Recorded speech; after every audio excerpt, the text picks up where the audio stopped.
Welcome, everyone. Welcome to the Beacon of Light podcast this evening. Tonight, we are joined with Miss Lorrie Jean Jones, and we are excited to be here this evening. And I am broadcasting down here from Kyle, Texas. And Lorrie, where are you broadcasting from today? I am broadcasting from Antioch, California in the Bay Area. Wow. So California's still going over there. You guys haven't broken off into the ocean and sailing away, right? You're still with us, right?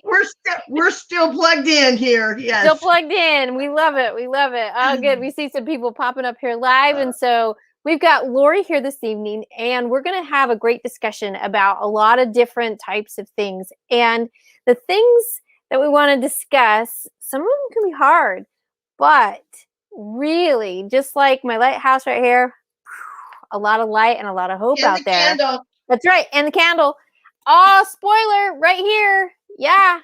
This is what we're going to be talking about tonight. And this is going to be really a great conversation. So I hope everyone pops in here, share with us where you're from. We see people up here live. This is fantastic. So again, I'm down in the Kyle, Texas area, and Lorrie's out in the Bay Area in California. And so let's just jump on in. All right, here we go. So Lorrie, share with us a little bit about yourself, and then we're going to jump into all of these questions that I have. Okay, first of all, April, I just want to thank you so much for, having me on your show. It's such an honor and a privilege to be able to share a little bit about myself and my story with your audience. So I thank everyone for plugging in here this evening. And so with that being said, my name is Lorrie Jean Jones. I am a California native. I am married to an awesome husband. We do have a blended family where he has 3 adult children. I have 3 adult children. So we have 4 grandchildren combined. I am employed by Contra Costa County. So I do work for the government here in the Bay Area. I've been employed by them for almost 20 years now. In my spare time, I just got into cycling and I love it. So, also, what happened? We're here.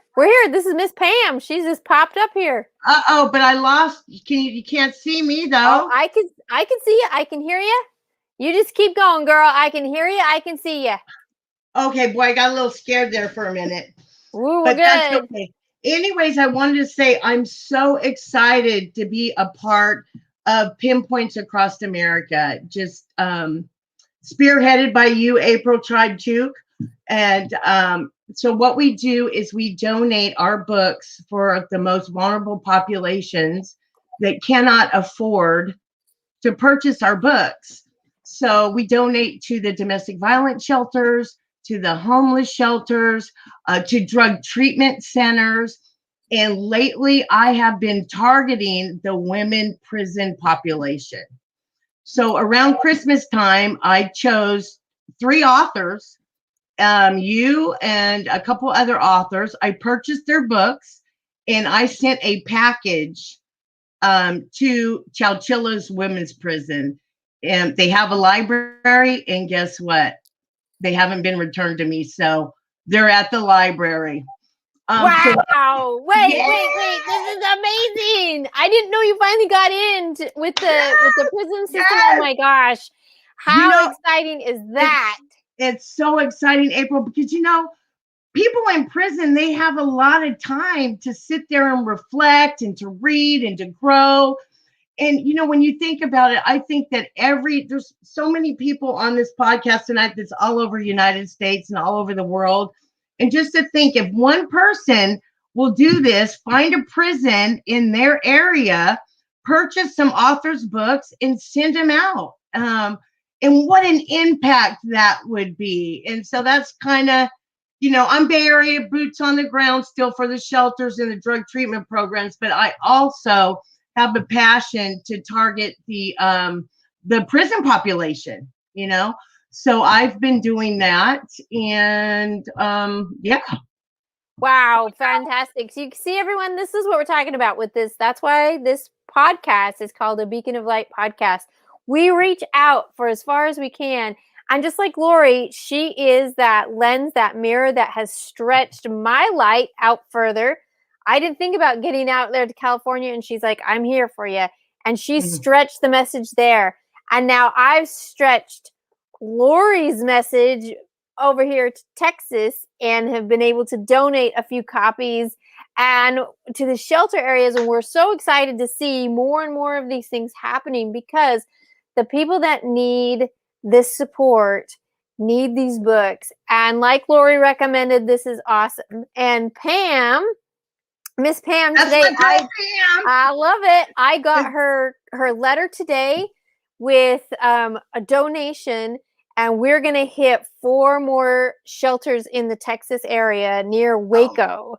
Like, so I just love it. I love it. I can't get enough of it. I really can't. This is like bigger than myself. And, you know, it's just this movement that's so exciting. I'm so just honored to be a part of that. Yes. And it's powerful, and it's moving. And because when you're offering and giving and serving someone else, you're not center focused right here, right? And it helps you to heal. And these are things, I know Pam is awesome. Kathy, a great, exactly. Way to go, Pam. And Lorrie recruited Pam, and now Pam is paying it back. She did in San Diego, California, down in Southern California, and now over in Texas, bringing them back here. So I've got jobs set up for next week, because it's our spring break. We're going to go on a little bit of road trip and drop off some things. So I'm really excited to be able to do that. And Pinpoints Across America is happening even more. So thank you, Lorrie, for all of that great, expression. And now I want to share with you, with Lorrie, this story. She says it's taken 20 years. It's a 20-year process from the beginning to where she is today. So can you share with us a little bit about that, Lorrie? Absolutely. You know, so from as long as I can remember, I've always had that nudge, that spirit telling me I should share my story. But initially, I misinterpreted that for my big final payback.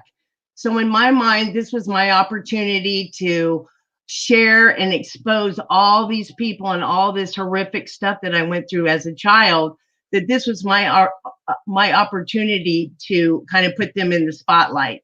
And so the name of the book was Surviving Hell.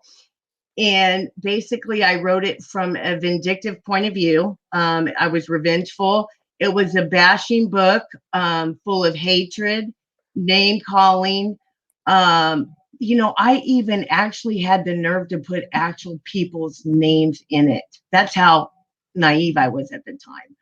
And I didn't even care. So basically, the book had no purpose other than self-satisfaction. And so then tragedy struck. And it's interesting because I just found this article the other day, no kidding. My house caught on fire. And here's the part of the article. It says, house devastates family, but community comes to the rescue. And the first paragraph is Lorrie and her 3 children escaped an early morning fire that destroyed their home, and they left with only the clothes on their backs.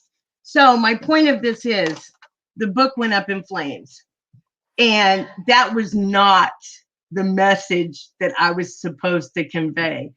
And, sometimes God has a way of saving us from ourselves. Had that book went out like that, I may not even be speaking right now, honestly. So, I just kind of look back on that and just see that how God actually saved me. But I didn't realize it at the time. So what happened then is I said, well, I'm not supposed to be a writer. So I went to school, got an AA degree, and became a substance abuse counselor for pregnant women, because that is shameful to admit that was my history. And then, so I did that for about 8 years until the budget cuts in California hit. I lost my job. Here I am again with no purpose. What am I going to do now? So I decided, okay, I'm going to go back to writing again. So book number 2 was called The Voice of the Weeping Willow. And I had written it from the child's perspective.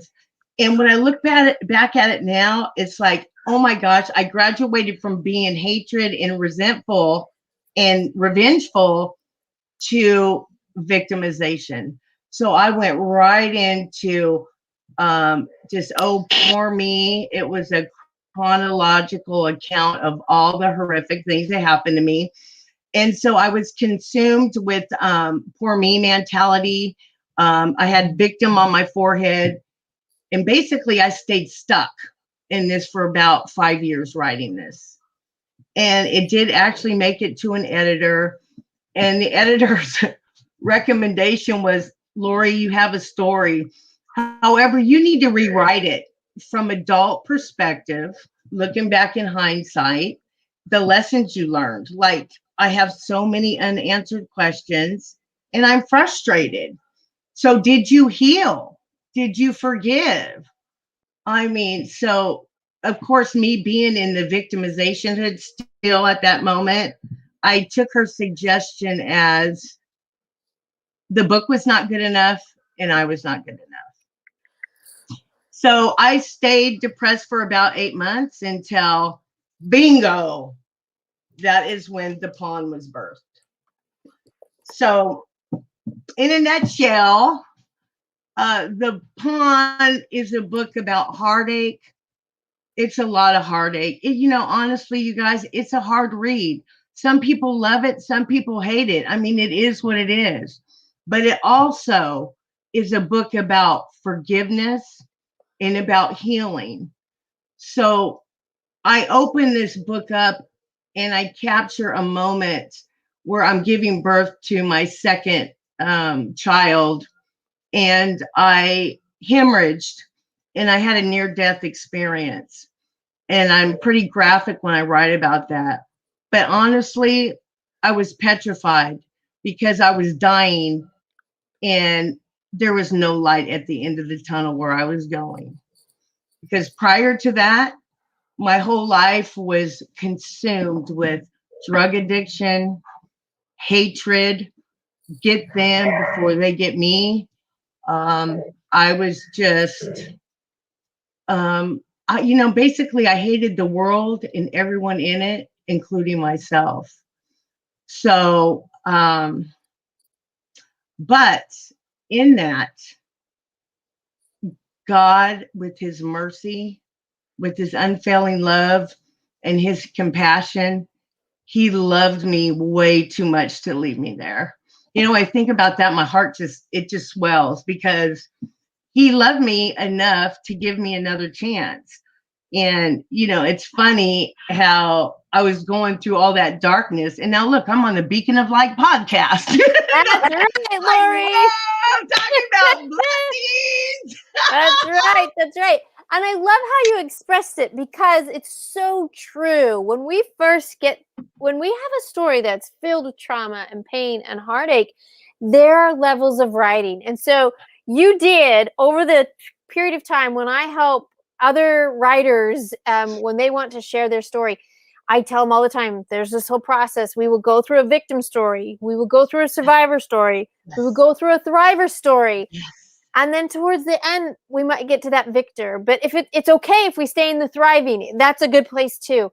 But we have to go through this process. And it is amazing that the fire, as you share the story, that the fire took care of a lot of that first place. Because in our hate and our pain, which is real, it needs to be expressed.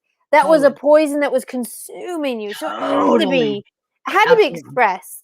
And the best way to get rid of an infection, right? You got clothes that are infected with stuff. You burn it, right? Burn it. Now a re-cleansing, a new birth. Right. New birth. And it was proper for you to have experienced the intense hate and anger and revenge, and proper for you to sit in that victim label. But staying there, like you recognized, staying there, no, because that just brings into the depression and it just gets you stuck forever. And I'm not good enough, right? And Totally. It's awful. And I'm so proud of you that only for 8 months, I know that sounds like a long time, but really it could have been 8 years that you were stuck Right, in that depression. It could have been. right. So 8 months, I feel like God kind of shortened that down and was like, okay, now we're That's a ready. That's a great way to put it. Well, and this is what's really interesting because I was still trying to heal as I was writing this, right? So as I'm writing this, I take the reader on a journey with me. So as I'm writing, I'm healing and I do chapter reflection. So I bring the reader in right into my healing journey as I'm processing all this stuff and I'm trying to make sense of it all. And so I'm letting the reader into my healing process. And another really important tool that God gave me was biblical scriptures throughout this book. Because with my background, I had to have something to counteract all of those degrading labels. I mean, listen, they called me garbage can as a little kid. I'm way more than a piece of trash to be thrown out. I'm a child of God. And so many of us that have been, all this negative self-talk and we're believing all the lies from our childhood, God has a completely different, we have a completely different identity in Christ. And so that really helped me throughout the book was bringing in truth as I'm exposing the lies, I'm bringing in the truth, and it's just helping me to heal even more so. So, yeah. So I did that. And then I end it with all of the blessings this is kind of cool. Hear me out here. Every single heartache that I've ever been through, God has used that same kind of heartache in a similar situation, but turned all those curses into blessings. That's why I called it The Curse Becomes a Blessing. And I want to give you an example. This is a perfect example of this. When I was 5 years old, my stepfather uprooted us from the Bay Area. He was on the run from the law, and he moved us to Ohio. And in Ohio, it was horrific for me. I hated it. I thought the people were mean, evil. I just had so many negative experiences in Ohio. Okay, fast forward 19 years later, 2019, I get linked in with Igniting Souls. And I'm like, I want to ignite souls. So I purchased the ticket to the conference and I'll never forget it. It was like it was yesterday. I'm packing and here goes those tapes. Why are you being so stupid? Why do you want to go back there? Those people are mean. They're evil. Why do you want to do that to yourself? And there may be some people on this podcast tonight that remembers this, but I went on the Facebook page and I just started sharing my heart. My inner child was scared. I started sharing it and sharing all the feelings that I didn't want to go, but I already purchased the ticket and I had committed sharing a room with someone. And the outpouring of love and feedback that I got that night, I said, I'm going to put my big girl panties on and I'm going to Ohio. And you know what? I did. And it was the best decision. Well, I've had a lot of good decisions lately, but it's been one of the best decisions I made in my life because out of Ohio came all these relationships I have with these amazing authors, entrepreneurs. I mean, just these amazing people that want to ignite souls and to make an impact and take their stories and turn it into something great to help others. And, it's just to think that fear almost stopped me. Like if I listened to my inner voice that night, I wouldn't be here right now with you, April. I met you through Igniting Souls. I mean, so it's some crazy. isn't that crazy? So guess what? Every time I think of Ohio, guess what I think of? I think about all you lovely people and not my childhood. See, so I have a lot of examples of that in here. And I don't think I put that one in the book. I actually just thought of that one, but it's very significant for tonight. That that was definitely a curse in my childhood that he totally flipped and turned it into one of the biggest blessings in my life. And that's all you people, all you lovely folks that I love so much. Oh yeah, Miss Lori, I can tell the Okay. energy, the excitement, everything. It's very true. When we understand that, one of my favorite scriptures talks about how God gives us our weaknesses, and then He gives us our weaknesses so we can find our strengths. And we find that because when we're in our weakest point, we call upon God, right? And God shows us ways, blessings, gifts, our skills, talents, and we're like, whoa. And so we become strengthened, even though we've had these, weaknesses or curses, Mm, right?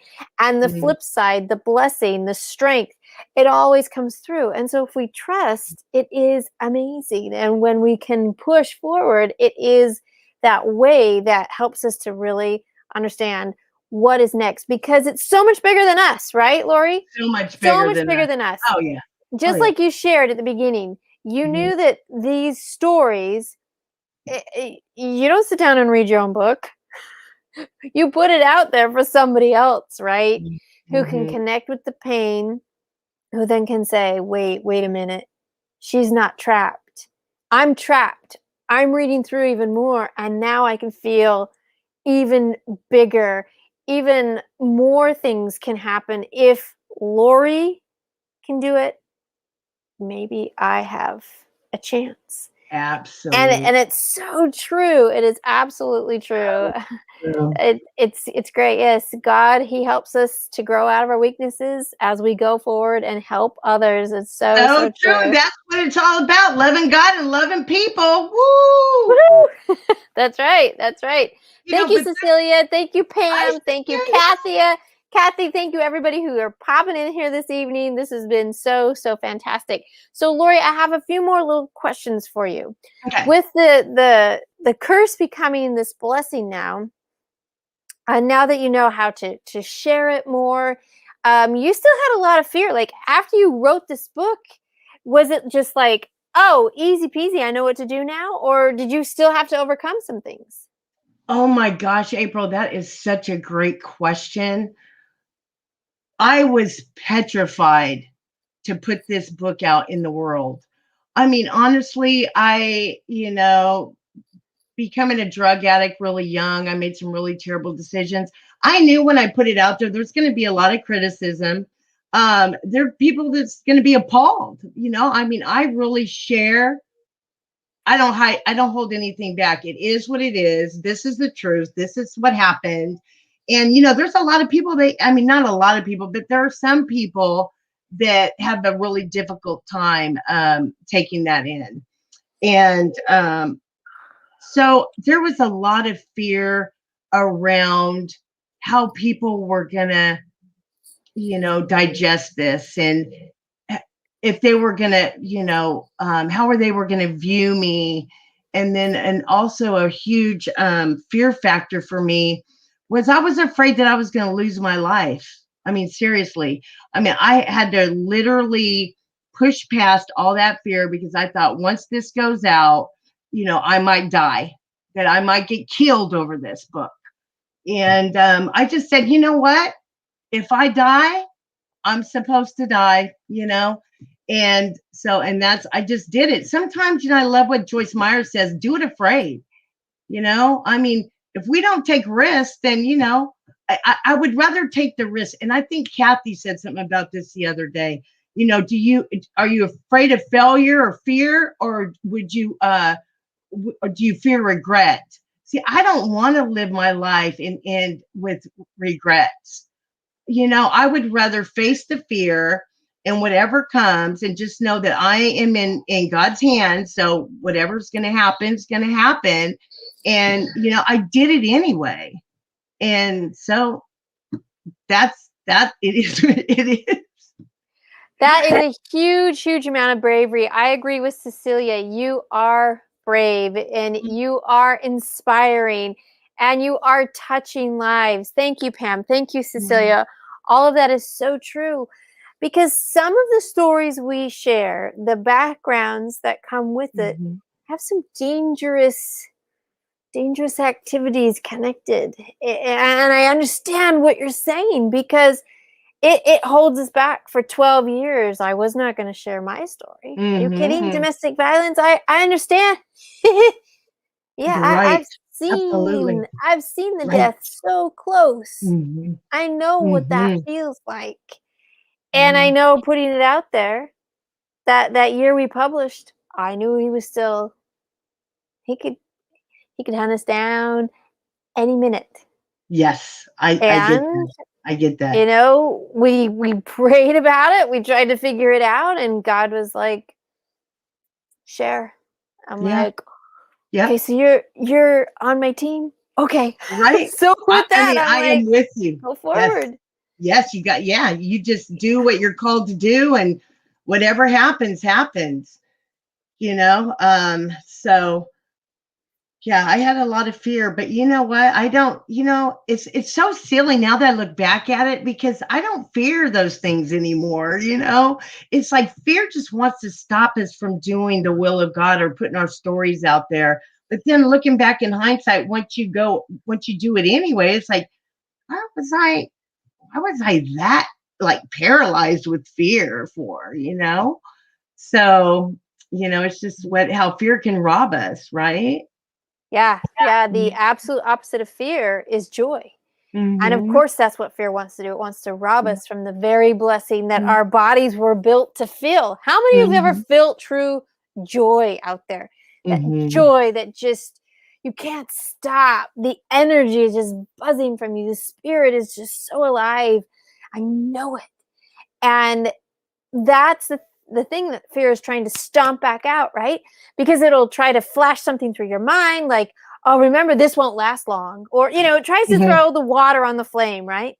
But if we Mm-hmm. just envelop in that, and stay there within that moment, we become strengthened. It becomes another one of those memories, so that as life happens and it's maybe, not the best day, you can pull that back out and remember and reflect and keep going, and keep the energy rolling forward. And I just love that. So everybody out there, this can be a tough read, but Lorrie promises at the end, the curse becomes the blessing. So how many of you are brave enough out there to read through this and then share it on?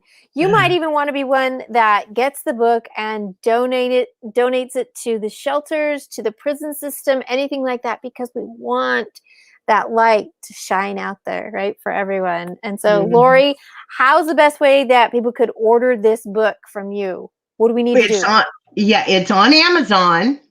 Right now, I think it's anywhere books are sold. So Barnes and Nobles, Amazon, um, Goodreads. I mean, it's all over. It's on the internet. It's all over the internet. So what I noticed too is you can't just put the pawn in. You have to put title and subtitle for it to come up.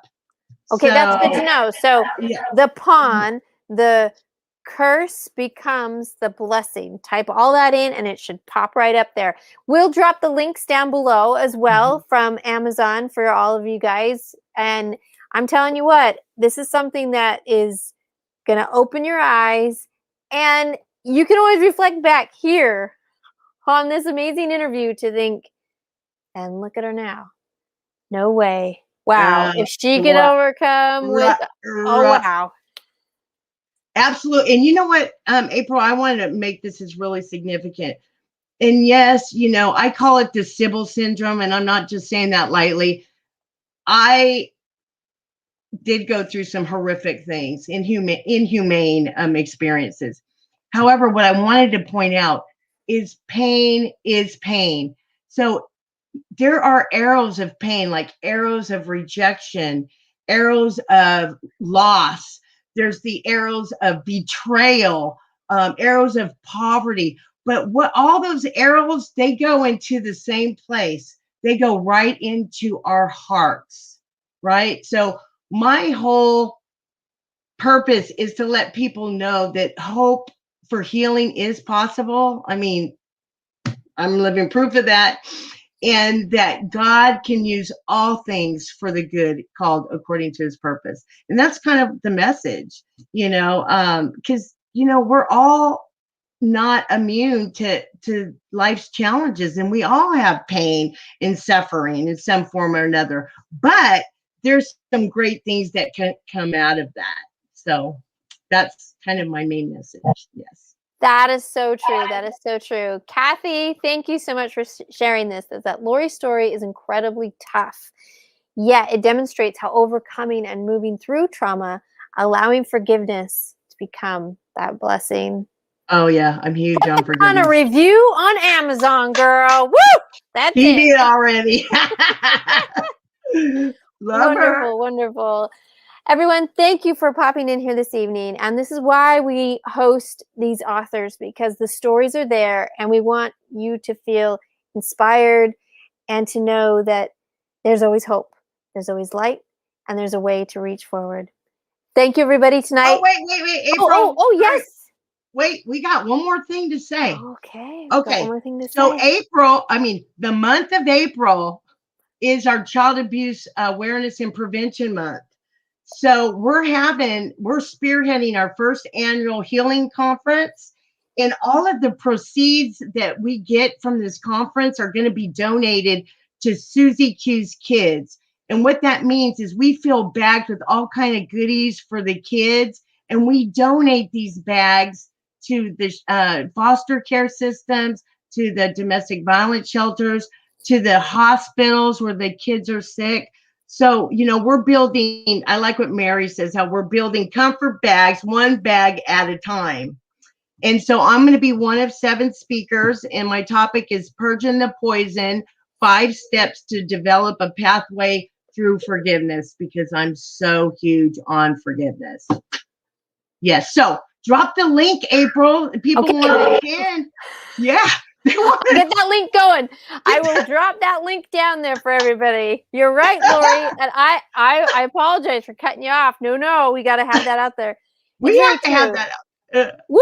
Yes, everybody come to the conference, invite people. You can receive, work credit for it if you need something with your, upkeep of your licensure, if you're doing any foster care, parenting, anything like that. I mean, you guys all know these crazy, amazing things that have to happen. So like she said, in the month of April, starting on April 1st, and Miss Kathy is going to be one of our first speakers. And Lorrie, what day do you speak? Tell everybody what day you speak. The 22nd. Ooh, what? Right. Is it the 22nd? It's 22nd. Yep. 22nd at 7:30. And so everything will be held on different nights, but always at 7:30 p.m. Central, because we know that it's tough sometimes to block a full day, but other times you can pop in to those evenings. So we've got the tickets down there. Everyone's invited free, but if you invest a little bit into the conference, like she said, those proceeds go for the comfort bags to help children so that we can help raise and uplift them. Because if we can stop this generational trauma from happening, then how much better will their children be and their children be? So I'll put the links in down here below, and thank you, everybody. You'll also have opportunities to win prizes if you receive a paid ticket. And so, it is worth the investment for you, for anyone in a family members that might need to have some of this healing. And we are here to help and provide for that. Thank you, everybody. It's been awesome. Thank you, everyone, for tuning in. Yes, I love it. Tracy, thank you. Thank you so much for your story, Lorrie. I look forward to getting your book and look forward to purging the poison. Woo-hoo! We're going to end on that. Okay, Thank you, everybody. Thank you, everyone. We'll see you. Bye.